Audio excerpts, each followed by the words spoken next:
Happy Friday. So today we are processing brass and aluminum out of copper. So you can see that aluminum there. You can see the copper. If I go in close here, you can see all the brass in here as well. So brass, aluminum, copper.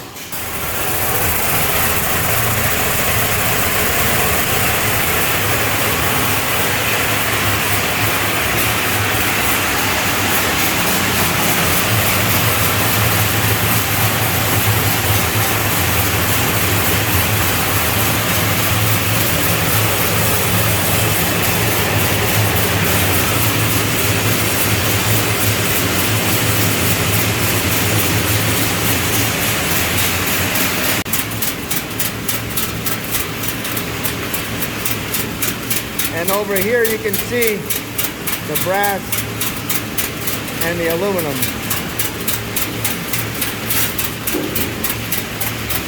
This is just really clean copper. So I really want to do a full test. My goal is to run this whole box through here. There's probably 1,000 pounds in here, so I want to run that through.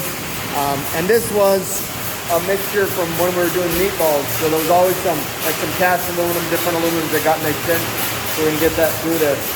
So this is what we're able to do after. So after the fact, we're able to take it and put it back on, and we'll separate the brass from the aluminum. So we're going to do that next once we're done running through this. So we'll see what we can do here. So pretty exciting.